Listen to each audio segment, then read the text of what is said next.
हाँ जी, तो कैसे हो आप लोग? मैं आपका नीलेश भैया एक बार फिर से स्वागत करता हूँ इस यूट्यूब चैनल पे आप सबका।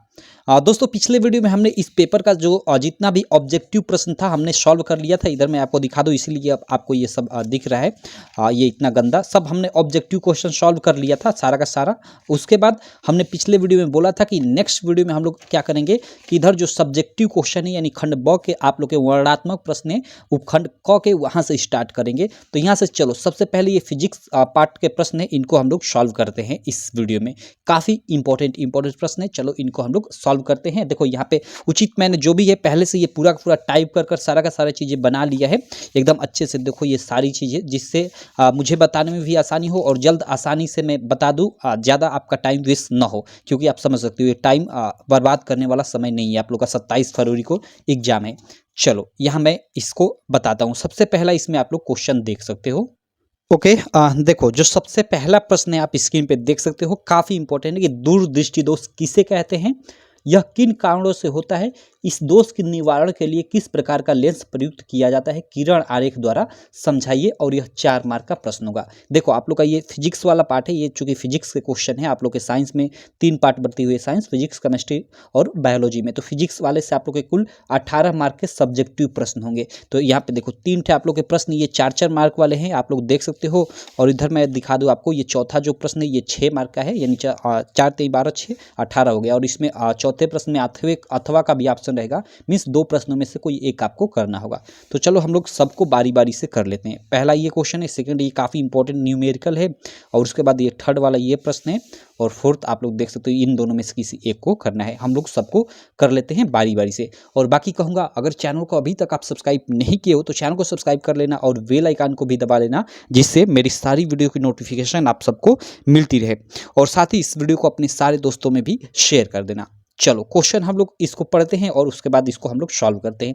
दूरदृष्टि दोष किसे कहते हैं, यह किन कारणों से होता है। ओके, मतलब हमें दूरदृष्टि दोष के बारे में बताना है कि यह क्या होता है और यह किन कारणों से होता है, और इस दोष के निवारण के लिए हमें किस प्रकार का लेंस प्रयुक्त मतलब करना चाहिए, किरण आरेख द्वारा हमको अच्छे से समझाना है।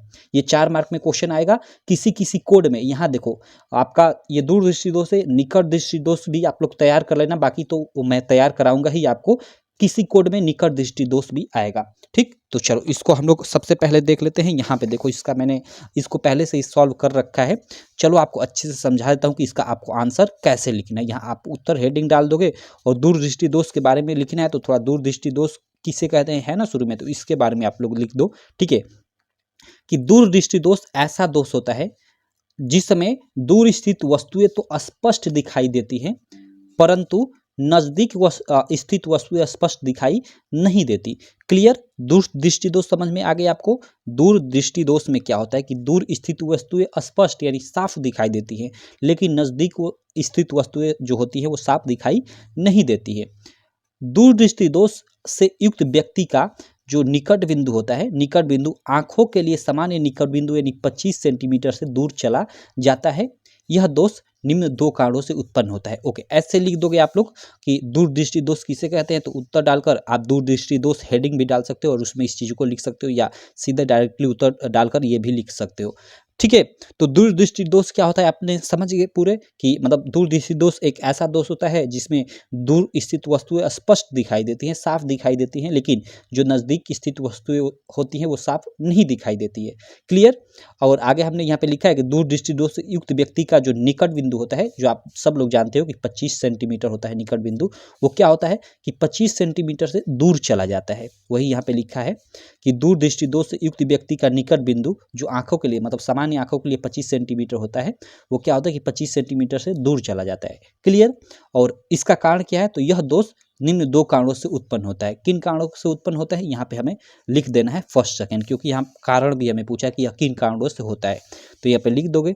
फर्स्ट क्या यहाँ पे है कि नेत्र लेंस की वक्रता कम हो जाती है। ठीक है, जो नेत्र लेंस होता है वो उसकी वक्रता कम हो जाती है, जिससे उसकी फोकस दूरी बढ़ जाती है, और इस प्रकार प्रतिबिंब रेटिना के पीछे बनने लगता है। क्या बनने लगता है, रेटिना के पीछे बनने लगता है। तो आप यहाँ पे एक ऑब्जेक्टिव क्वेश्चन में भी याद रखना, ये ऑब्जेक्टिव क्वेश्चन में आपको बनाकर दे सकता है कि मतलब दूरदृष्टि दोष में जो मतलब प्रतिबिंब बनता है वो कहाँ बनता है, रेटिना के पहले या रेटिना के बाद में, ठीक है, या रेटिना के आगे या रेटिना के पीछे। तो ये क्वेश्चन आपका बन जाएगा, तो इस चीज़ को आप लोग याद रखना। ठीक, तो नेत्र लेंस की वक्रता कम हो जाती है, यहाँ पे फर्स्ट कारण है कि नेत्र लेंस की वक्रता कम हो जाती है, जिससे उसकी फोकस दूरी बढ़ जाती है और इस प्रकार प्रतिबिंब रेटिना से पीछे बनने लगता है। ये फर्स्ट कारण है।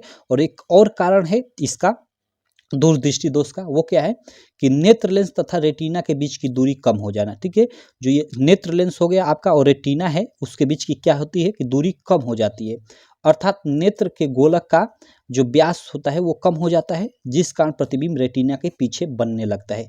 सिंपल, ये दो कारण है, आपको लिख देना है। उसके बाद हम लोग को ये चूंकि एक थोड़ा सा ये फिगर बना देना है, मतलब दीर्घ दृष्टि दोष युक्त नेत्र, एक तरह से यहाँ पे देखो ये एन डैश, यहाँ पे ये देखो एन है और ये एन डैश है। एन डैश यहाँ मतलब ये नॉर्मल यहाँ से यहाँ की मतलब दूरी है 25 सेंटीमीटर आंखों की, मतलब यहाँ पे कोई वस्तु अगर रखी रहे और स्वस्थ आंख है तो आसानी से उसका मतलब ये जो प्रतिबिंब बनेगा यह रेटिना पे बनेगा, ना कि बाहर बनेगा। लेकिन ये 25 सेंटीमीटर यहाँ ना होकर यहाँ पे देखो ये दूर चला गया है, यहाँ पे आ गया है, तो ये क्या होगा कि यहाँ पे दोष उत्पन्न हो गया है नेत्र में, तो यहाँ प्रतिबिंब यहाँ पीछे बन रहा है रेटिना के। वही हमने यहाँ पे देखा था, मतलब यहाँ इसके परिभाषा में कि जो मतलब निकट बिंदु होता है वो 25 सेंटीमीटर से दूर चला जाता है, तो यहाँ से यहाँ ना होकर 25 सेंटीमीटर ना होकर यहाँ आ गया है। सिंपल, तो ये वाला एक फिगर बना दोगे, क्लियर। उसके बाद थोड़ा नीचे लिखोगे कि दूरदृष्टि दोष का निवारण, हेडिंग डालकर। अब इसका निवारण कैसे करेंगे, क्योंकि हमें निवारण भी क्वेश्चन में पूछा था, ठीक है, कि इसका निवारण कैसे करेंगे और कौन सा लेंस प्रयुक्त करेंगे, किरण आरेख द्वारा समझाइए, हमें किरण आरेख द्वारा समझाना है।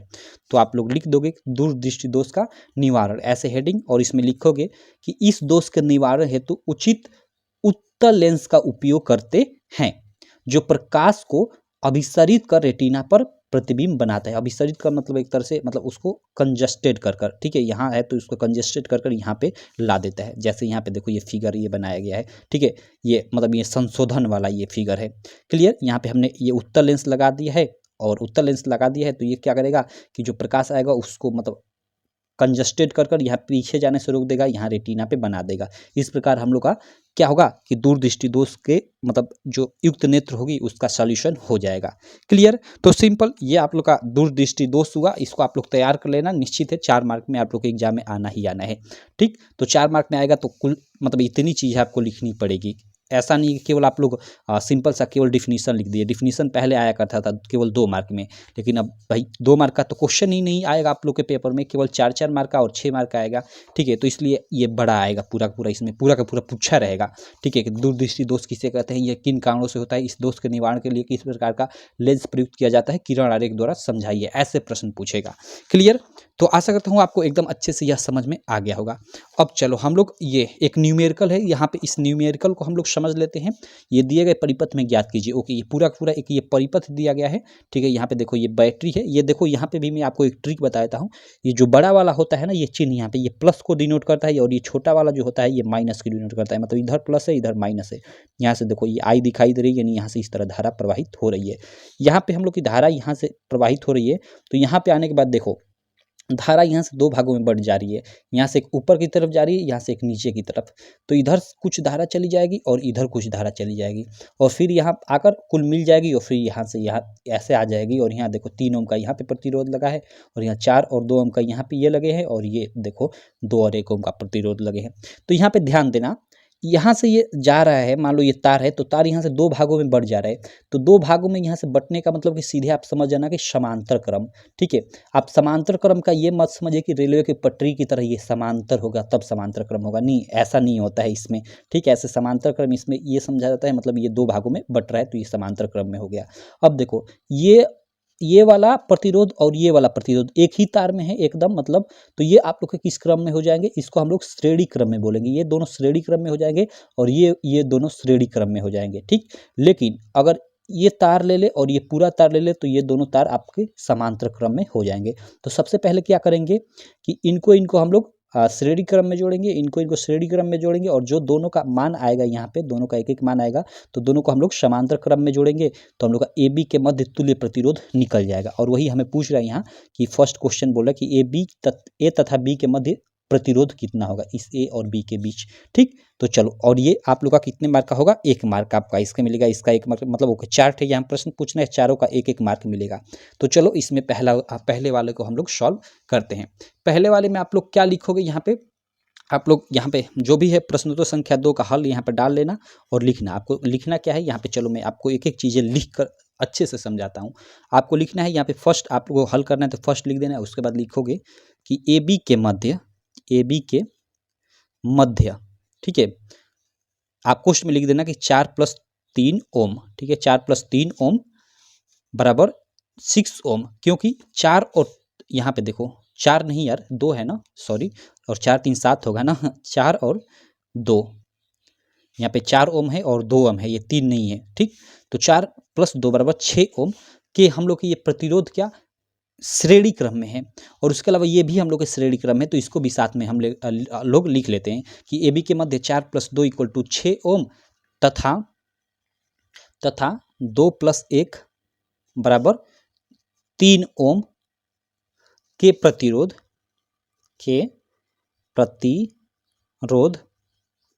किस क्रम में जुड़े हुए भाई, तो हम लोग के ये हमने दोनों को साथ ले लिया तो ये हम लोग का 6 ओम आ गया, और इसको हमने ले लिया तो ये हम लोग का कितना आ गया, 3 ओम आ गया।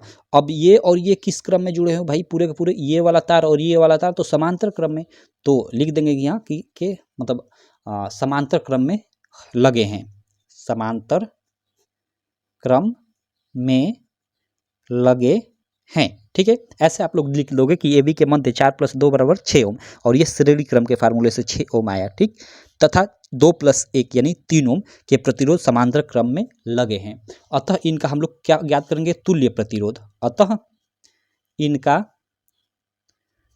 तुल्य प्रतिरोध, और तुल्य प्रतिरोध 1/R = चूंकि श्रेणी क्रम का फार्मूला क्या होता है, 1/R = होता है 1/R1 + 1/R2 + 1/R3 ...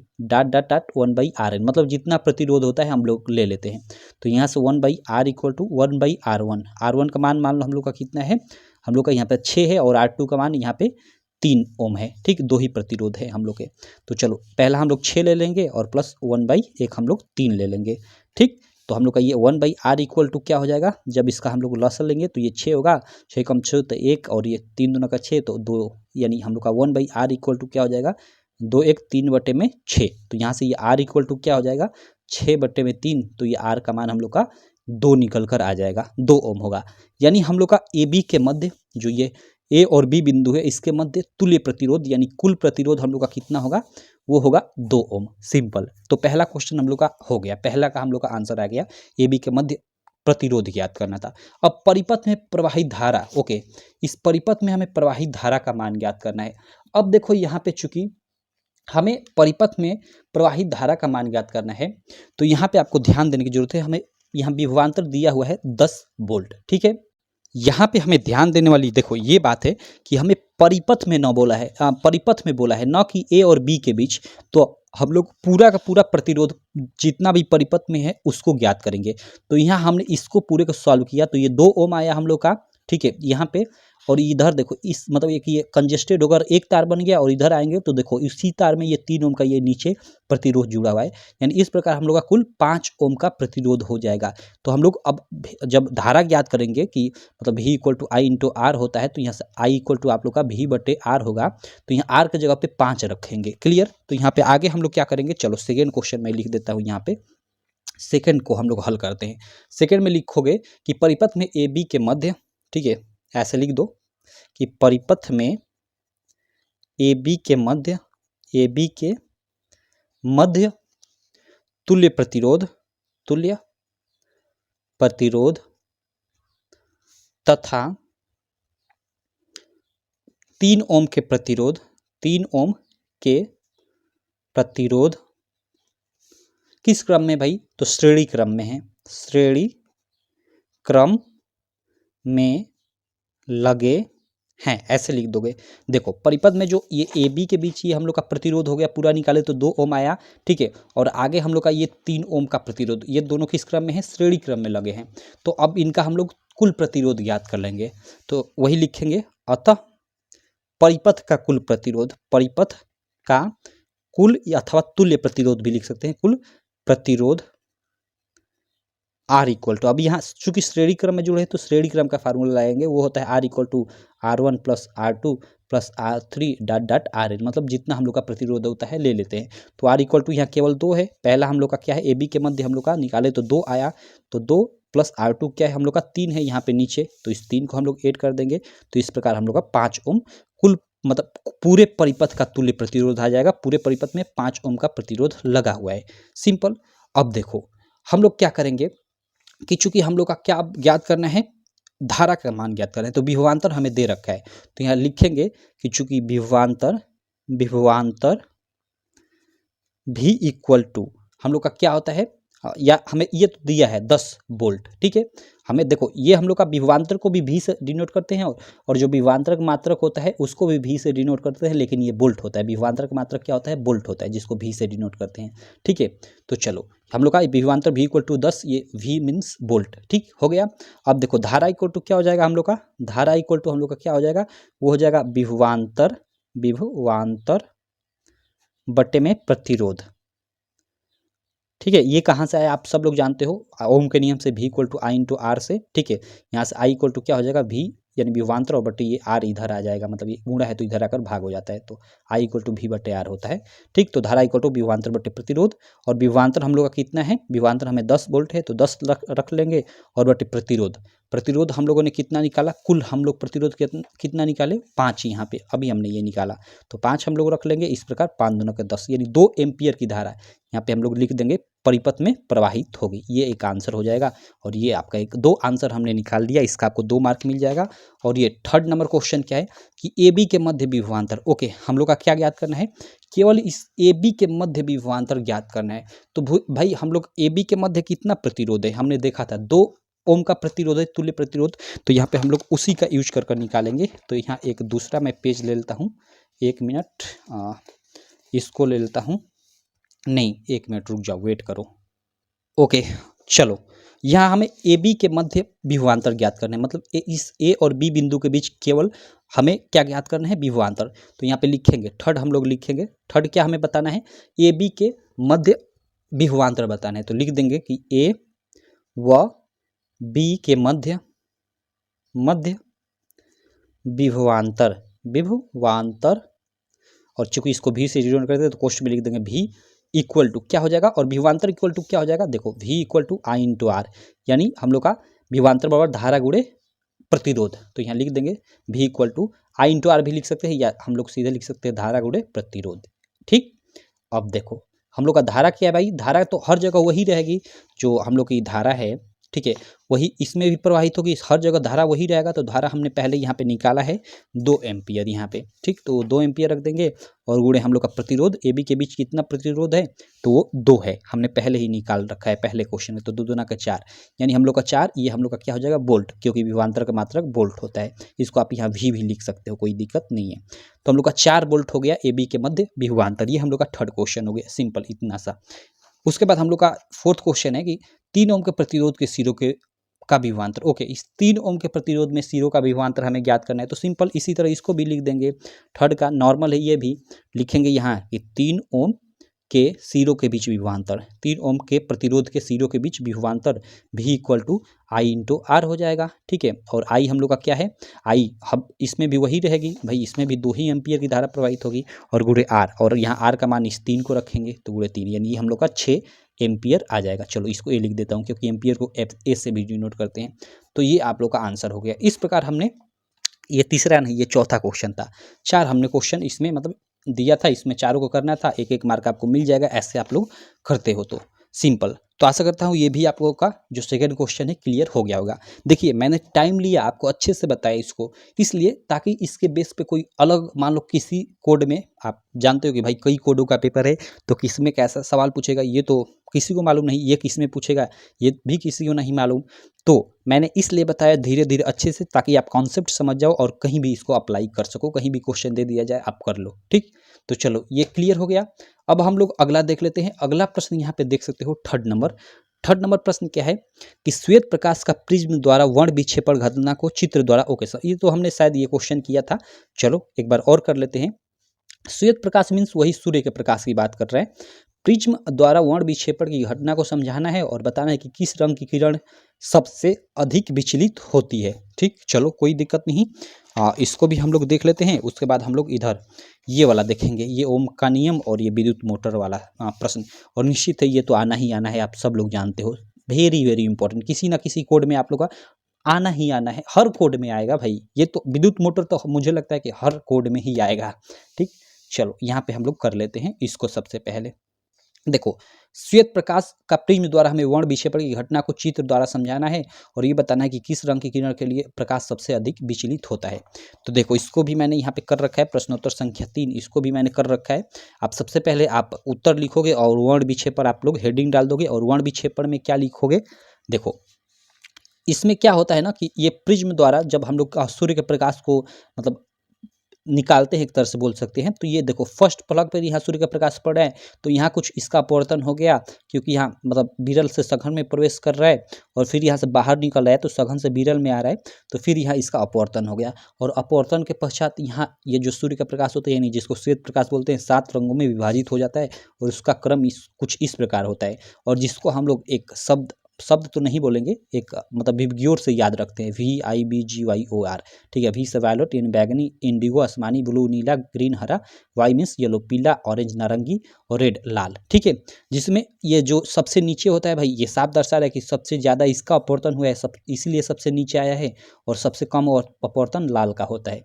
तो यहाँ एक क्वेश्चन पूछा था कि किसका विचलन सबसे अधिक होगा, तो विचलन भाई इसी का सबसे अधिक होगा, तभी तो ये नीचे आया हुआ है। तो यहीं पे हम लोग का आंसर मिल गया। बाकी कैसे आपको लिखना है, चलो इसको हम लोग देख लेते हैं। आप लिखोगे कि जब सूर्य के प्रकाश पुंज को या श्वेत प्रकाश को, यहाँ पे भी लिख सकते हो कि जब श्वेत प्रकाश को, सीधे ये भी लिख सकते हो, या सीधे ये भी लिख सकते हो कि जब सूर्य के प्रकाश को, ठीक, तो जब सूर्य के प्रकाश पुंज को प्रिज्म के एक फलक पर डाला जाता है, तो प्रिज्म के दूसरे फलक से निर्गत प्रकाश, यानी प्रिज्म के दूसरे फलक से निकलने वाला जो प्रकाश होता है, वो 7 रंगों में विभाजित हो जाता है। ठीक, तथा इसे पर्दे पर प्राप्त करने पर 7 रंगों की एक पट्टी प्राप्त होती है। ठीक, जब पर्दे पे हम प्राप्त करते हैं तो यह एक 7 रंगों की पट्टी प्राप्त होती है। इस प्रकार प्रकाश का 7 रंगों में विभक्त होने की जो घटना है, उसी को हम लोग क्या बोलते हैं, प्रकाश का वर्ण विक्षेपण कहते हैं। क्लियर यहाँ तक? आगे आप लोग क्या लिखोगे कि प्रकाश के विक्षेपण के दौरान प्राप्त 7 रंगों की जो पट्टी होती है ना, उसको स्पेक्ट्रम बोलते हैं। इस पट्टी को हम लोग क्या बोलते हैं, स्पेक्ट्रम बोलते हैं। आप ये भी याद रखना, जिसे अंग्रेजी भाषा के विबग्योर से याद रखा जाता है। देखो, ये विबग्योर कोई शब्द नहीं है, तो यहाँ विबग्योर शब्द नहीं बोलेंगे, क्योंकि कोई शब्द होता है तो उसका एक शाब्दिक अर्थ होता है। हम ऐसा नहीं कहेंगे कि ARBC मिल गया, मतलब कई वर्ड मिल गए तो एक शब्द बन गया, नहीं, ये गलत है। शब्द चूंकि उसका एक कुछ मतलब भी होना चाहिए, ऐसा नहीं कि कुछ भी हम लोग लिख दे 2-4 अक्षर एक साथ तो वो शब्द हो जाएगा, ये शब्द नहीं है, उसका कुछ मतलब होना चाहिए। तो यहाँ विबग्योर का कोई मतलब नहीं होता है, इसलिए इसको आगे ये शब्द लिखना गलत होगा। ऐसे ही लिख दो कि जिसे अंग्रेजी भाषा के विबग्योर से याद रखा जाता है। ठीक, और विबग्योर मीन्स आप मैंने बता दिया, वायलेट, बैगनी, इंडिगो, आसमानी, ब्लू, नीला, ग्रीन, येलो, पीला, ऑरेंज, नारंगी, रेड, लाल, इस तरह। ठीक, अब नीचे आपको क्या यहाँ ये फिगर आपको बनाना पड़ेगा एग्जाम में। ये फिगर क्योंकि 4 मार्क का क्वेश्चन है, तो ये पूरा का पूरा आप लोग फिगर बना लेना, और फिगर बनाकर उसके बाद नीचे आप लोग लिखोगे कि विक्षेपण का कारण, हमें विक्षेपण का कारण भी क्वेश्चन में पूछा था, तो इस मतलब ये विक्षेपण का कारण क्या है, तो लिखोगे कि विक्षेपण का कारण यह है कि विभिन्न रंगों के प्रकाश का अपवर्तन भिन्न भिन्न होता है। बैगनी प्रकाश का अपवर्तन सबसे अधिक तथा लाल का सबसे कम होता है। इसी कारण, ठीक है, आगे देखो, देखो इसी कारण बैगनी रंग स्पेक्ट्रम में सबसे नीचे तथा लाल रंग सबसे ऊपर प्राप्त होता है। ठीक है, क्यों? क्योंकि बैगनी रंग का जो अपवर्तन होता है, या विचलन भी जिसको हम लोग बोल सकते हैं, सबसे ज़्यादा होता है, इसलिए नीचे प्राप्त होता है। उससे कम इसका, ऐसे ही सबसे कम लाल रंग का विचलन होता है। क्लियर? तो ये आपको क्रम याद रखने की जरूरत है, ऑब्जेक्टिव में इससे रिलेटेड आपका क्वेश्चन बना सकता है। ठीक है, 4 रंगों का नाम दे देगा और बोल देगा निम्न में से किसका सबसे अधिक या सबसे कम विचलन होगा, तो आपको ये क्रम याद रहेगा, तभी आप छाट पाओगे। क्लियर? चलो, तो ये आप लोग का प्रश्नोत्तर संख्या 3 भी एकदम अच्छे से क्लियर हो गया, श्वेत प्रकाश वाला। अब हम लोग आगे चलते हैं। अगला हम लोग का यहाँ पे प्रश्न क्या है, ओम का नियम। वेरी वेरी वेरी इंपॉर्टेंट भैया, जितना हम लोग बोल लें। ठीक है, क्या है कि ओम का नियम क्या है, विद्युत परिपथ की सहायता से सत्यापन कीजिए। ओके, देखो इस क्वेश्चन को मैं केवल इस क्वेश्चन को अभी लेकर अभी अभी वीडियो डाला हुआ है, अभी 1 घंटे शायद पहले वीडियो मैंने डाला था ओम के नियम के बारे में, लगभग 30 मिनट की वीडियो हो गई। मैंने उसमें अच्छे से मतलब एकदम धीरे धीरे सारी चीज़ें समझा रखा है, तो आप उस वीडियो को देख सकते हैं। उसका लिंक मैं इस वीडियो के डिस्क्रिप्शन में डाल दूंगा। इस वीडियो को देखने के बाद आप देख लेना, या मैं पूरा का पूरा साइंस का प्लेलिस्ट ही बना देता हूँ, उसमें उसको डाल दूंगा, वहाँ पे भी आप जाकर देख सकते हो। ठीक है, तो इसको मैं छोड़ देता हूँ, क्योंकि फिर अभी बताया फिर यहाँ पे इसको बताकर टाइम वेस्ट करने का क्या फ़ायदा है। आप जाकर उस वीडियो को देख लेना। इसको मैं बता देता हूँ, ये विद्युत मोटर के बारे में बता देता हूँ। हालांकि विद्युत मोटर के बारे में भी मैं बताया हुआ हूँ, लेकिन चलो एक बार और बता देता हूँ कि विद्युत मोटर क्या होता है, इसका हमें कैसे चित्र बताना है, इसका सिद्धांत और कार्यविधि हमें बताना है, और विभक्त वलय क्या होता है, इसका महत्व क्या है, क्या होता है, ये हमें बताना है। 6 मार्क में क्वेश्चन आप सब लोग जानते हो भैया कि आना ही आना है आप लोग के बोर्ड एग्जाम में 100% इस क्वेश्चन का। ठीक, तो चलो इसको हम लोग करते हैं और फिर हम लोग इस वीडियो को एंड कर लेते हैं। नेक्स्ट वीडियो में हम लोग का जो उपखंड ख के यानी केमिस्ट्री वाले पार्ट के प्रश्न होंगे उनको करेंगे, और फिर अंत में हम लोग इधर जो बायोलॉजी वाले प्रश्न हैं उनको भी करेंगे। तो चलो इसको हम लोग अब कर लेते हैं कि विद्युत मोटर क्या होता है, इसके बारे में हम लोग समझते हैं। देखो यहाँ पे पूरा पूरा मैंने इसका भी पूरा पूरा सब चीज़ें लिख रखा है। यहाँ देखो विद्युत मोटर में ना, चूंकि यहाँ पे ये फोर्स की दिशा ज्ञात करने के लिए ये हम लोग क्या करते हैं कि फ्लेमिंग के वामहस्त नियम का उपयोग करते हैं। तो इसलिए थोड़ा हम लोग फ्लेमिंग का जो वामहस्त नियम है उसको भी हम लोग पढ़ लेते हैं, जो बाएं हाथ का नियम है उसको भी हम लोग पढ़ लेते हैं। ठीक है, क्योंकि ये भी आप लोग के कभी कभी क्वेश्चन में कोई क्वेश्चन पूछेगा उसमें थोड़ा सा ऐड कर देगा कि फ्लेमिंग का वामहस्त नियम लिखिए, तो इसलिए इसको भी जानना जरूरी है। तो ये क्या होता है नियम, देखो इस नियम के अनुसार अपने बाएं हाथ की तर्जनी, तर्जनी यानी ये वाली अंगुली, ये वाली, ठीक, मध्यमा, मध्यमा मीन्स एकदम ये बीच वाली, ये देखो ये वाली अंगुली, ठीक, तथा अंगूठे को इस प्रकार फैलाया जाए कि तीनों एक दूसरे के क्या हो, लंबवत हो, मतलब यहाँ पे सब में एक एक मतलब 90 डिग्री का एंगल हो। तब यदि तर्जनी जो हो, ये जो तर्जनी है चुंबकीय क्षेत्र की दिशा को यानी बी चुंबकीय क्षेत्र की दिशा, और मध्यमा जो मध्यमा हो वो चालक में प्रवाहित धारा की दिशा की ओर संकेत करे, तो जो अंगूठा होगा ना वो गति की दिशा, चालक की गति की दिशा अथवा चालक पर आरोपित बल की दिशा को संकेत करेगा। और इसी के अनुसार क्या होता है, इसी नियम के अनुसार जो आप सब जानते हो कि आपका मतलब जो विद्युत मोटर होता है उसमें क्या होता है कि दो हम लोग के चुंबक होते हैं, चुंबक के ध्रुव खंड होते हैं जिनके बीच एक कुंडली रखी जाती है जिसको आर्मेचर भी बोला जाता है। ठीक है, और इसमें विद्युत धारा प्रवाहित किया जाता है, जिसके कारण जो ये मतलब आर्मेचर होता है इसके दोनों सिरों पर एक ये सिरा है और एक ये सिरा है, पर विपरीत मतलब विपरीत, जैसे एक ये सिरा हो गया एक ये सिरा हो गया। ठीक है, यहाँ पे मैं समझाता हूँ, एक ये सिरा हो गया एक ये सिरा हो गया, तो इस सिरे पर नीचे की तरफ और इस सिरे पे ऊपर की तरफ, मतलब एक पर नीचे की तरफ और एक पे ऊपर की तरफ बल युग्म कार्य करने लगता है। ठीक है, जिसके कारण यह ऐसे एक चक्कर घूम जाती है। और फिर क्या होता है कि भाई देखो यहाँ ये क्यों होता है ये ऐसा, मतलब ये धारा की दिशा देखो इधर है और इसमें धारा की दिशा किधर है, इधर है। इस बात को ध्यान देना, यही पे कॉन्सेप्ट है इसका। आप लोग जब ये इस नियम के अनुसार फ्लेमिंग के वामहस्त नियम के अनुसार फोर्स की दिशा ज्ञात करोगे, ठीक है, तो आपको यहाँ पे दिशा ज्ञात होगा कि यहाँ बल नीचे की तरफ कार्य कर रहा है और यहाँ बल ऊपर की तरफ कार्य कर रहा है। तो इससे क्या होगा कि इससे जो ये कुंडली होगी ऐसे घूम जाएगी एक बार, क्लियर। अब क्या होगा कि घूम जाएगी तो ये वाला मतलब ये ए बी है इधर आ जाएगा और ये डी सी जो है उधर चला जाएगा। तो जब ए बी इधर आ जाएगा तो ए बी में तो धारा भाई इधर बह रही थी और डी सी में इधर बह रही थी, तो फिर ये आपका उल्टा हो जाएगा। तो उल्टा हो जाएगा तो फिर एक बार ये घूमकर वापस ला देगा, तो ये तो कुंडली पूरी आप लोग की मतलब घूमी नहीं, तो ये तो दिक्कत है कि भाई एक बार ऐसे हुआ फिर ऐसे हुआ, तो ये तो मतलब मोटर काम नहीं करेगा ऐसे। तो इसके लिए क्या किया जाता है कि जिससे यहाँ पे आए और एक और पूर्ण चक्कर उसी तरह लगा ले, तो चूंकि हमें धारा की दिशा बदलनी पड़ेगी, तो धारा की दिशा को बदलने के लिए क्या किया जाता है कि विभक्त वलय का उपयोग किया जाता है। क्या किया जाता है, विभक्त वलय का उपयोग किया जाता है। देखो यहाँ से जो ये मतलब ये जो छड़ आई है एक तरह से, यह देखो यहाँ ये एक इससे कनेक्टेड है, इससे कनेक्टेड है, ये आप लोग का जो है यहाँ पे एक ये आप लोग का ये एक विभक्त वलय है और एक यहाँ पे ये एक विभक्त वलय है। ठीक है, यहाँ पे दो विभक्त वलय हैं आपके, क्लियर। तो एक देखो यहाँ पे धारा आ रही है, एक से धारा जाती है और एक से धारा आती है। ये आधा चक्कर में ये क्रिया होता है। और फिर आधे चक्कर में देखो यहाँ पे इन दोनों में कोई कनेक्शन नहीं है दोनों में। ये क्या होता है कि फिर यहाँ पे देखो ये यहाँ पे रबड़ का ब्रूस लगा होता है, रबड़ का नहीं कार्बन का ब्रूस लगा होता है, कार्बन का ब्रूस लगा होता है, जिससे ब्रूस इसलिए लगा होता है ना, जैसे ही अगर मैं सीधे ये बैटरी से अगर तार लाकर यहाँ पे हम लोग कनेक्ट कर दें यहाँ पे, तो ये घूमेगा भाई, तो तार भी उसके साथ घूम कर लपटा जाएगा सब, तो दिक्कत हो जाएगी। तो क्या होता है कि तार को यहाँ लाकर यहाँ कार्बन के ब्रूस से कनेक्ट किया जाता है, तो कार्बन का ब्रूस ऐसे होता है और ये कुंडली होती है इस तरह नाचती है, तो उस पर क्या होता है कि ये रगड़ता रहता है ऐसे, तो इससे कनेक्शन बना रहता है, जिससे धारा इसमें जाती रहती है। तो देखो कैसे धारा हम लोग आधे चक्कर में पलट देते हैं।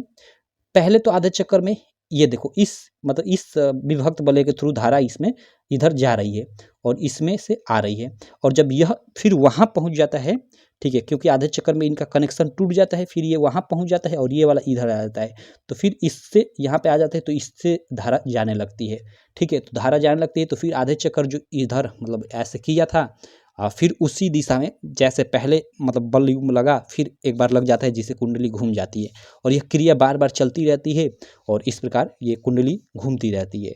सिंपल यही होता है विद्युत मोटर का एक तरह से सिद्धांत कार्यविधि। सारा चीज़ इसमें मैंने आपको समझा दिया। अब चलो आपको चीज़ें कैसे लिखनी है वो मैं आपको बताता हूँ। आपके एग्जाम में आ जाए क्वेश्चन कि विद्युत मोटर क्या होता है, जैसा कि यहाँ पे पूछा गया है कि विद्युत मोटर का नामांकित आरेख खींचिए, इसका सिद्धांत तथा कार्यविधि स्पष्ट कीजिए, विद्युत मोटर में विभक्त वलय का क्या महत्व है। ठीक, तो चलो इसको मैं आपको समझा देता हूँ। यहाँ पे आपको लिखना है, लिखोगे यहाँ विद्युत मोटर, हेडिंग डालोगे और लिखोगे कि विद्युत मोटर एक ऐसा साधन है जो विद्युत ऊर्जा को यांत्रिक ऊर्जा में बदलता है।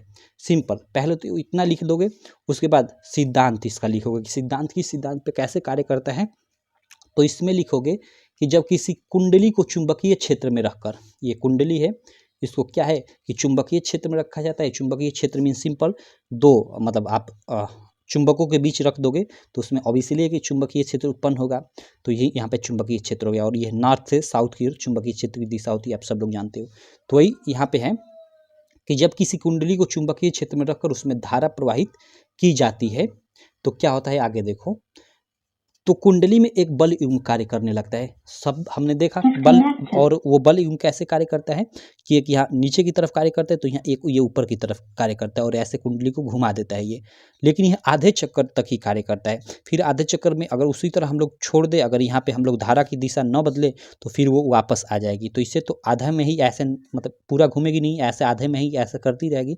तो इसके लिए यहाँ पे इसीलिए विभक्त वलय का उपयोग किया जाता है, जिससे आधे चक्कर बाद धारा की दिशा बदल जाए, जिससे वो कुंडली पूरा घूम जाए। सिंपल, तो यहाँ पे देखो, जब किसी कुंडली को चुंबकीय क्षेत्र में रखकर उसमें धारा प्रवाहित की जाती है, तो कुंडली पर एक बल युग्म कार्य करने लगता है, जो कुंडली को उसकी अक्ष पर घुमाने का प्रयास करता है, और यदि कुंडली अपने अक्ष पर घूमने के लिए स्वतंत्र हो तो घूमने लगती है। सिद्धांत में तो केवल इतना लिखोगे, ठीक है। पूरा इसकी जो क्रिया विधि है उसको आगे हम लोग लिखेंगे क्रिया विधि में। ठीक, यहाँ पे सिद्धांत क्या है नॉर्मल वाला, उसको आप लोग यहाँ पे लिख दोगे कि जब किसी कुंडली को चुंबकीय क्षेत्र में रखा जाता है और उसमें धारा प्रवाहित की जाती है, तो कुंडली पर एक बल युग्म कार्य करने लगता है, और यह बल युग्म उस कुंडली को अपने अक्ष पे घुमा देता है, अगर वह कुंडली घूमने के लिए स्वतंत्र हो तो। ऐसे लिख दोगे सिंपल, सिद्धांत में आपका ये हो जाएगा। उसके बाद यहाँ पे हम लोग क्या करेंगे, सिद्धांत के बाद चूंकि इसका हम लोग का क्या पूछा है, सिद्धांत और कार्यविधि पूछा है, तो यहाँ कार्यविधि हम लोग लिख देंगे, और उसके बाद अंत में विभक्त वलय का महत्व पूछा है, तो विभक्त वलय का महत्व हेडिंग डालकर लिख देंगे। चूंकि कभी कभी रचना के भी बारे में पूछ देता है, तो चलो यहाँ मैं रचना भी बता देता हूँ यहाँ पे इसका, ठीक है। चूंकि इस क्वेश्चन में नहीं पूछा है तो आपको रचना नहीं लिखना है, लेकिन मैं आपको बता देता हूँ क्योंकि कभी कभी रचना भी पूछ देता है, ठीक है। तो इतना रचना देख लेते हैं, सिंपल सा है, ठीक है। रचना आप लोग लिखोगे रचना, तो विद्युत मोटर के मुख्य 3 भाग होते हैं, ऐसे तो मुख्य 4 भाग होते हैं, क्षेत्र, चुंबक, आर्मेचर और विभक्त वलय तथा ब्रूस, लेकिन हम विभक्त वलय और ब्रूस को एक ही में ले रहे हैं, ठीक है। तो चलो विद्युत मोटर के 3 भाग होते हैं, मुख्य 3 भाग होते हैं, ऐसे लिखोगे। और फर्स्ट लिखोगे क्षेत्र चुंबक, और क्षेत्र चुंबक में क्या लिखोगे कि यह एक शक्तिशाली चुंबक होता है जिसके ध्रुव खंड NS हैं। यहाँ पे हमने देखा ना, ये इसकी बात कर रहा है, N और S की, क्लियर। उसके बाद आप लोग आर्मेचर, आर्मेचर में क्या लिखोगे कि यह कई फेरों वाली एक कुंडली होती है जो कि चुंबक के ध्रुव खंडों NS के बीच स्थित होती है, यानी ये वाला जिसको हम लोग बोल रहे थे जिस पे फोर्स लगता है, ये वाला, ये कुंडली AB और ये CD, ये जो कुंडली है बीच में, क्लियर। उसके बाद देखो, आपको देखो सिद्धांत के बाद ये फिगर बनाना पड़ेगा, ठीक है। ये फिगर आप सीख लेना बनाना, फिगर नहीं बनाओगे आपका 2 मार्क कट जाएगा, ठीक। तो फिगर आपको बनाना पड़ेगा। उसके बाद देखो आगे विभक्त वलय का हम लोग विभक्त वलय और ब्रूस क्या होता है, थर्ड में ये लिखोगे और यहाँ पे इसके बारे में लिख दे। हम लोग सब लोग जानते हैं भाई विभक्त वलय के बारे में अभी हमने एक्सप्लेन किया। विभक्त वलय पीतल का एक छल्ला होता है जो दो भागों में बटा होता है। कुंडली का एक सिरा वलय के एक भाग से तथा दूसरा सिरा दूसरे भाग से जुड़ा होता है। ठीक है, यहाँ जो ये कुंडली है इसका एक सिरा इसके एक मतलब एक भाग से और दूसरा सिरा दूसरे भाग से जुड़ा होता है विभक्त वलय के। क्लियर, तो वही यहाँ पे लिखा है कि विभक्त वलय पीतल का एक छल्ला होता है जो दो भागों में बटा होता है। कुंडली का एक सिरा वलय के एक भाग से तथा दूसरा सिरा दूसरे भाग से जुड़ा होता है। दोनों विभक्त वलय को दो कार्बन के ब्रूस स्पर्श करते हैं और इन दोनों मतलब जो हम लोग को ये विभक्त वलय है इनको यहाँ पे एक कार्बन का ब्रूस देखो यहाँ पे ये लगा हुआ है, ये मतलब स्पर्श करता है।